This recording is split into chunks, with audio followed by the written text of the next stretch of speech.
Hi, I'm Bree with Coherence with Bree and the Integration Alchemist, and today I'm here to talk to people who are leading circles, people who have studios, people who have groups or large people that they're interacting with. They're in community, right? So this is for community leaders, and it's all about competition and why we have to be okay with competition if we really want community to flourish. So, the first thing we're going to talk about is why is it important to work through our own feelings around competition?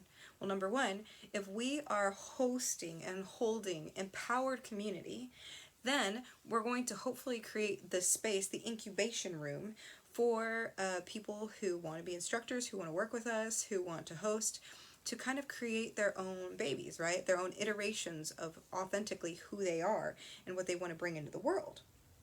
So, inherently, there will be competition in community. Now, I say that there will be competition in the sense that in a more factual way, not in an emotional way. Like, there's going to be people doing the same thing. So, that's a better way to put it. And so, we can take it as competition if we're not looking at it as if we are mentoring one another, basically. Where we're helping each other get to our fullest, our highest. And that may mean that a teacher, an instructor, is going to go off and create their own business, their own studio, their own this, their own that. That's probably why they're there and willing to put in energy in the first place. They want to learn. So I think it's so important because, I mean, there's a huge likelihood that we are all going to face this as community leaders. And a lot of people get they get offended, they get worried. It can be, if you have not worked through the shadow, it can be really easy to get pulled into the what if they go off and they create something and then I lose what I have. So to go into scarcity or to go into the mindset of competition. But in reality, it's about love, right? Like we can, when we're creating something from authenticity, that cannot be stolen.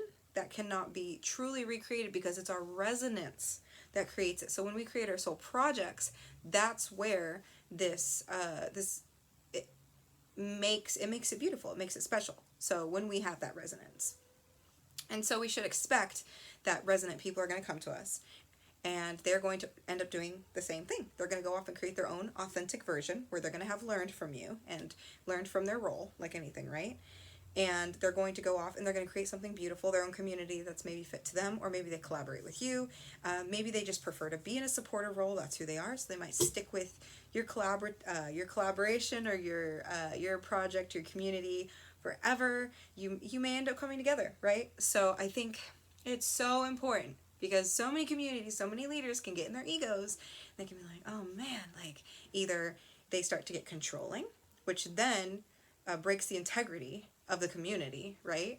Or then makes people feel like they need to shrink in order to fit into this community. They can't be as bright and beautiful and awesome as they are. So when we come to the space with celebration, you're a badass, whatever you are, you're doing this thing, you're fucking awesome, and that's why I want you on this team, versus, oh man, you're a badass and you're awesome, like shit, you're gonna go off and you're gonna be better and I'm gonna have nothing and I'm going to be worth less because you're awesome. And it's not that. It's when we come together, we're all awesome. We create something even more awesome. And when our values are intertwined with love, they're intertwined with integrity, they're intertwined with honesty and communication and keeping power and balance in check. Number one, most important, there's no vying for power, right? And that always comes from the top down. Then we create healthy communities and we create healthy spaces for people to feel safe to be authentic and to be the brightest version of themselves. Because again, remember, if you are in authentic community, it is not about you and it's not about the community, right? Like it's about the community, but it's not about your community. It's about creating a better world. And if your values are in alignment with that, you got to remember to take yourself out of the ego, bring yourself back to why am I doing this work in the first place? And it's probably, if it's meaningful work, we're talking like spiritual field, whatever it is, you're doing this work because you want to make a difference. And so you got to come back to being a leader who is willing to look at those shadows, willing to look at where you are creating power imbalances, looking at where power balances exist in current communities that you're in that maybe you're contributing to or you're a part of. So it's always trying to keep it like this. And so when we can do this and again keep powers in check in the sense that we're not vying, instead we're coming back to love, we're equals, we're all wonderful regardless, right? And it's a process. We're not going to be perfect. It's a process because we're human, right? And we grew up in a society where pin against each other and fight it out, and it's got to be competitive, the market, etc. But there are alternative ways that we're all learning to exist in community and build community, and that's the most important thing right now. So I wanted to talk about this, especially within entrepreneurs, especially within business owners. Come together, create community for each other, and know that when you are the best and they are the best, and you can say, I fucking love you, I love who you are, I love what you do, you are just beautiful and amazing, and you glow when you can just say that to one another and mean it and watch each other flourish. That is where true abundance is created. And if you want abundance, it comes from there. So just wanted to talk to you about that today. I was sitting there thinking about it, and actually I want to actually bridge it into one more piece as I'm saying that. That is a macrocosm of your personal relationships. So let's say you're not an entrepreneur yet, you don't have a community that you're in, that you want to be in, or you're wanting to build a community, right? Working on your relationships are microcosms of community, because what is community? It's relationships. So if you can learn how to create equality in your relationships in the sense of reciprocity, we'll use reciprocity instead. I give because I love. You give because you love, and we love together. And so if you can create reciprocity in relationships, if you can create honesty, if you can create negotiations and win-wins for the both of you, kind communication, you're going to see that translate very easily into community.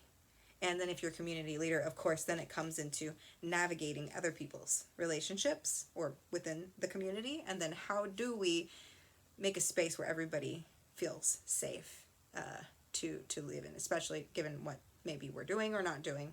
Like specifically how I do intuitive tarot circles and such. It's been very, very, very important, because it's vulnerable work, to make sure that nobody's trying to blow it up. Someone's trying to take more, take away energy from others, or take more away from, take attention away from others, or trying to overshine, trying to, like those kinds of reaching dynamics, right? Instead, we all shine, like I'm amazing individually, you're amazing individually, we're all amazing individually, and we're all talented in different ways. And how can we use those talents, bring them together, and create something awesome? So with that, wanted to end the conversation. If you don't already know, I host one-on-ones, pattern mapping, allowing you to untangle patterns that have been in your life for a lifetime. Pattern mapping. I also host different free accessible circles, Magical Folk on Instagram or on Meetup. And then you can also find me beyondastral.com, book a one-on-one, or go to my bio and you can book a session there. So with that, so very nice to talk to you. Coherence with Bree, the Integration Alchemist. Talk to you soon. Goodbye.